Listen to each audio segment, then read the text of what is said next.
côté, tentent d'établir les origines de la contamination en Bretagne. Nous investiguons, en lien avec les experts de l'Agence régionale de santé et de Santé publique France, pour pouvoir détecter quelles sont les personnes qui ont été en contact des cas confirmés.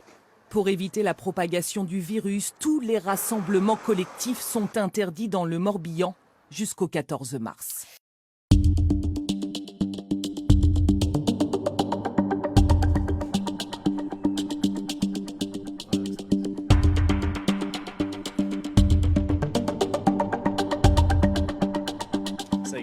Vous prenez l'échantillon du patient prélevé dans le nez, vous le mettez dans ce tube et vous utilisez notre test de kit.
À supprimer le geste de paix. Plus d'échanges de poignées de main pendant la messe, plus d'eau dans les bénitiers, plus de communion donnée directement dans la bouche. Depuis dimanche, l'Église a mis en place des mesures pour limiter les risques de propagation du coronavirus. Et même en ce début de carême, les catholiques de France suivent ces recommandations. On a aussi cette foi de croire qu'on est protégé spirituellement. Donc, on applique les lois données par l'archevêque, mais on est aussi des saints de confiance et ça ne sert à rien d'être dans la psychose. Voilà. Depuis quelques années déjà, j'avais pris l'habitude, quand j'étais malade, quand j'avais un rhume, de communier dans la main. Donc je trouve que c'est important d'être solidaire aussi de cet effort national. Les principaux vecteurs du virus sont en effet le contact avec les mains, la salive et les sécrétions nasales.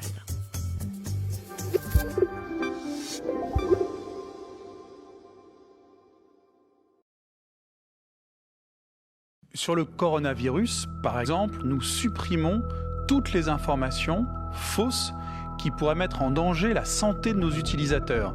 Il y a eu par exemple une information qui disait que si vous avaliez un verre d'eau de Javel, vous étiez prémuni contre le virus. C'est faux, c'est dangereux, ça a été supprimé. Est-ce que les rumeurs ne vont pas plus vite que vos interventions?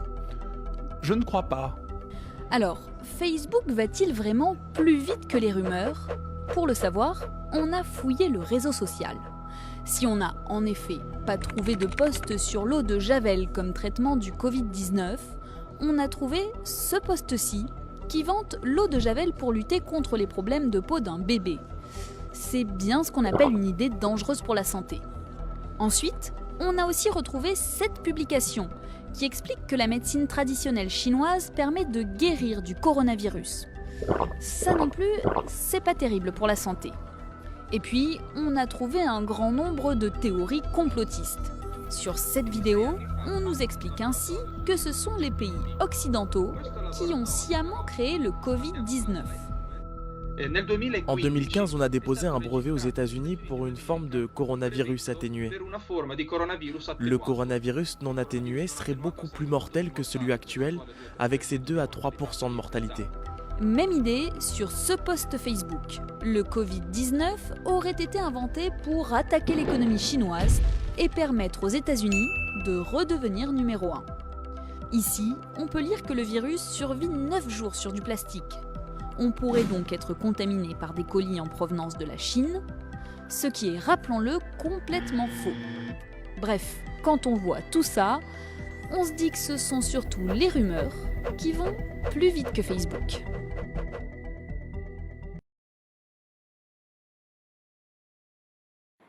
En Corée du Sud, ces automobilistes ne font pas la queue au drive pour commander un hamburger, mais pour se faire dépister.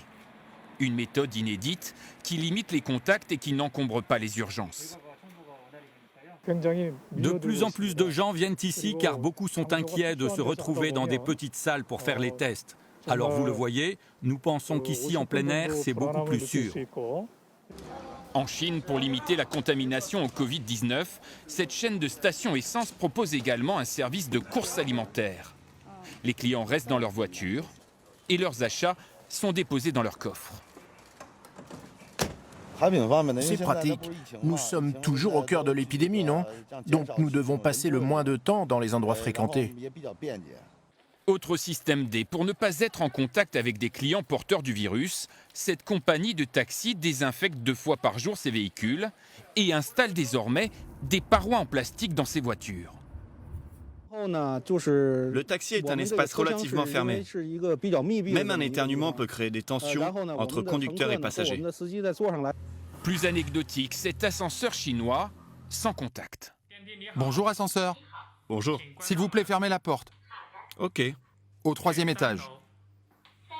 Compris. 3e étage. Il y a beaucoup de gens qui appuient sur ces boutons toute la journée. Cela peut provoquer des contaminations. Utilisez le contrôle de l'ascenseur par la voix. Évite ça. Le système D, mais aussi des désinfections quotidiennes dans des endroits publics. Ici, les autorités incitent la population à limiter ses déplacements. Les passagers, oui, sont un petit peu inquiets, forcément parce qu'il n'y a pas non plus de consignes dans le métro. Il n'y a pas de mesures particulières qui ont été prises, ni de mesures sanitaires. On ne nettoie pas plusieurs fois par jour, on ne désinfecte pas les rames ici à Paris. Ce n'est pas comme en Corée du Sud. Et il n'y a pas non plus d'affiche qui indique, en tout cas aux usagers, les bons réflexes à adopter pour se protéger du coronavirus. Alors justement, pour se protéger de ce virus, eh bien, les usagers ne portent pas de masque. Il n'y a pas de psychose non plus. Mais en revanche, s'ils gardent leurs gants dans les transports en commun, dans le métro ce matin, ce n'est pas forcément qu'à cause du froid, c'est aussi pour éviter d'être directement en contact, vous savez, avec la barre du métro à laquelle on s'accroche pour ne pas tomber. Donc une certaine inquiétude également, effectivement, c'est ce qu'on a pu constater chez certains usagers que nous avons pu interroger. Côté. Non, pas du tout. Il n'y a pas de raison d'être. Après, il faut être suffisamment alerte et se désinfecter les mains régulièrement. Ne pas poser les mains non plus partout. Donc non, je ne suis pas inquiète plus que ça. Oui, je fais un petit peu plus attention quand même quand j'ouvre les portes. Voilà. Bon, après les gens, non, on ne va pas focaliser si quelqu'un se met à tousser ou à éternuer. Mais voilà, oui, par rapport aux portes, aux sièges, à ce qu'on touche. Alors, autre question, les conducteurs de métro doivent-ils porter des gants et des masques? En tout cas, c'est ce que réclament les syndicats de la RATP. La RATP qui est en train également de prendre des mesures, effectivement, de constituer des stocks de gel hydroalcoolique, de masques et de gants en cas de besoin pour son personnel.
C'était une figure associative de Crépy-en-Valois.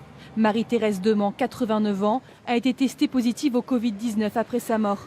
C'est la 3e victime du virus sur le territoire français. Elle habitait dans cette commune de l'Oise depuis des années et était engagée dans diverses associations, comme par exemple dans cette maison de jeunes. C'était une dame qui s'impliquait énormément dans des tas d'activités extérieures. Et j'ajouterais, et je crois que tout le monde est d'accord là-dessus, pour dire aussi qu'elle avait toujours quelque chose à dire, qu'elle avait toujours quelque chose à proposer. L'octogénaire avait été hospitalisée pour une autre pathologie.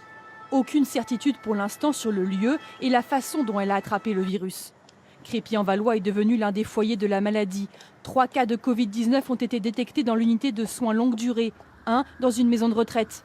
Alors les mesures de sécurité ont encore été renforcées hier. Suspension des entrées et admission dans l'ensemble des services. Et les visites sont interdites jusqu'au 11 mars. Non, on ne peut absolument pas rentrer. Toutes les personnes âgées sont confinées dans leur chambre, les repas sont dans leur chambre. Il n'y a plus d'animation, voilà. C'est très compliqué. La preuve, j'ai ma belle-mère et je ne peux pas récupérer le linge. L'hôpital a constaté une hausse anormale des cas d'infection respiratoire aiguë. 36 personnes ont été testées au coronavirus. Les résultats ne sont pas encore connus. On est un pays, on est riche, on a de l'argent. Il faudrait injecter des vrais moyens à l'hôpital public et de l'argent suffisamment pour pouvoir fonctionner. Bon, je vais pas faire de la politique. Hôpitaux. Tous les gens qui sont sur le terrain le disent. C'est que si on n'accélère pas des déblocages budgétaires pour renforcer, muscler un peu l'hôpital dans les 2 mois qui viennent, pour anticiper éventuellement, je ne le souhaite pas, une crise grave, eh bien, on sera coupable. Parce qu'on n'aura pas fait le boulot. Le professeur Christopher Rapp, vous avez dit, on a déjà traversé d'autres crises sanitaires comme le virus H1N1 par exemple ou la grippe aviaire. On a appris de tout ce qui s'est passé, créé des plans efficaces et les hôpitaux français sont suffisamment armés pour gérer. Vous nous confirmez ça ? On a effectivement une colonne vertébrale, une doctrine qui est très très solide. Voilà. On a une coordination qui est bonne. On fait des exercices chaque année. On a, au fil du temps, mieux géré les épidémies. J'ai personnellement géré les cas Ebola en France. Et depuis, on a fait des retours d'expérience et on a réécrit les protocoles. Tout est écrit, on s'adapte et on travaille les experts jour et nuit en ce moment pour appuyer et pour éclairer la décision des politiques. Et donc cette coordination-là, il n'y a pas beaucoup de pays qui l'ont. Il n'y a peut-être que les Américains, les Anglais et les Allemands peut-être qui ont ça. Vous l'avez écouté, le directeur général de la santé tout à l'heure s'exprimer. C'est pas un politique, c'est un haut fonctionnaire de la santé qui est quelqu'un de sérieux. Il a dit tout à l'heure dans une conférence de presse qu'il y avait 138 établissements qui étaient prêts à accueillir du public. Il a dit que ce public-là qui serait accueilli serait le public évidemment le plus vulnérable face à la contamination qui émane du virus, que les autres qui seraient touchés seraient plutôt dans une posture de confinement, donc à domicile, parce qu'effectivement, les experts que j'ai vus défiler, et moi j'ai envie de donner et de faire confiance aux experts, que vous le vouliez ou non. Alors après, on peut raconter tout et n'importe quoi, se faire plaisir, donc, se faire peur même. La réalité, c'est que les experts nous indiquent que quand on n'a pas de pathologie, quand on est plutôt en bonne santé, le risque est minime. Ça ne veut pas dire que le risque est zéro, le risque est minime. Et que le confinement à la maison pourrait suffire. Mais qu'il faut traiter les personnes les plus vulnérables, c'est-à-dire les personnes âgées, c'est-à-dire les nourrissons, et c'est-à-dire ceux qui sont frappés déjà d'une pathologie. Nous avons l'habitude en France, et nous nous sommes entraînés à avoir des afflux massifs, ou de blessés, ou de patients. On sait faire, les armées le savent, les civils le savent. Donc pour vous, la France est prête ? La France est prête à faire front. On sait qu'on peut lutter, qu'on a des moyens, qu'on a des outils de lutter contre ce virus. Jean-François Yaou, est-ce que vous pensez, c'est la rumeur qui tourne depuis quelque temps, est-ce que vous pensez que dans une dizaine de jours, voire quinzaine de jours, on sera obligé, comme la Chine, de rester confiné chez soi ? Je ne sais pas. Mais c'est possible. Mais c'est possible. Moi, je ne supporte pas qu'on dise du mal de l'hôpital français, même si on sait qu'il a des problèmes. Je dis simplement que dans un état d'urgence, ces problèmes peuvent être mis de manière subsidiaire dans un second temps, de manière secondaire, parce que là, il y a une urgence et il faut avoir bien peu voyagé pour se plaindre de l'hôpital français qui est un hôpital exceptionnel. Je crois même qu'il n'y a aucun pays au monde où on arrive à avoir ce niveau de compétence. Ce virus déclenche des choses phénoménales. On assiste quasiment à une démondialisation en ce moment. Il est en train de bouleverser la notion de frontière, la notion d'Europe. On ne parle plus d'Europe. L'Italie, la France, on raisonne en termes de pays isolés. L'espace est statique. On reste chez soi et le temps n'a jamais été aussi rapide. Donc ce virus est en train de bouleverser absolument tout, y compris les commentaires qui sont eux-mêmes viraux.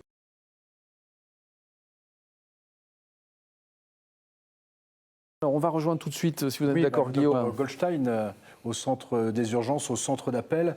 Il y a eu beaucoup d'appels dans les centres d'urgence, notamment ce week-end. Quelle est la situation, Noam? Dites-nous tout.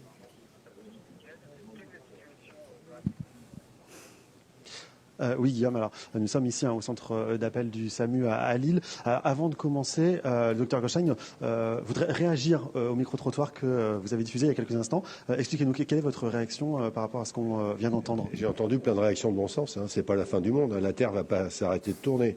Donc notre problématique actuelle est essentiellement d'essayer de retarder au plus tard la diffusion de ce germe, ce virus, pour éviter la percussion de 2 épidémies, la grippe et le coronavirus, pour pas que notre système de santé soit trop en tension. Si on en arrive à une phase réellement épidémique dans notre pays avec le coronavirus, ce sera la même gestion qu'une grosse grippe. Donc des gens seront malades, mais la plupart d'entre eux vont rester chez eux avec du Doliprane pendant 5 jours. Vous, quel est l'impact là concrètement pour vous? On est passé au niveau 2, au niveau du centre d'appel. Il y a une explosion des appels. Comment ça se passe pour vous? Oui, ce matin, ça a été d'une complexité comme je n'en ai strictement jamais vécu pendant ma carrière. Énormément d'appels. On a dû, comme vous le voyez, rappeler du personnel, ouvrir toutes les lignes. On va se porter également là très rapidement en soutien de nos collègues de l'Oise qui, eux, sont en très très grande difficulté. On va récupérer un certain nombre d'appels de l'Oise. N'oubliez pas que vous êtes ici dans le SAMU référent de la zone de défense nord, donc de la grande région, et il faut qu'on les assiste. Il faut malheureusement répéter qu'un certain nombre d'appels qui arrivent chez nous, ou dans tous les SAMU de France, et en particulier ceux de Hauts-de-France, n'ont par moment aucun sens. Vous n'appelez le 15 que si vous avez un problème de santé. Si c'est pour demander un renseignement, comment je fais pour avoir un arrêt de travail, je suis inquiet parce que mon fils a passé peut-être une semaine avec quelqu'un qui, il existe une plateforme régionale dont le numéro de téléphone est maintenant connu par tous. Vous n'appelez ces numéros que s'il y a un problème de santé. Comment vous faites le tri, alors vous justement, dans tous les cas qu'on vous présente, comment vous orientez vers tel ou tel hôpital?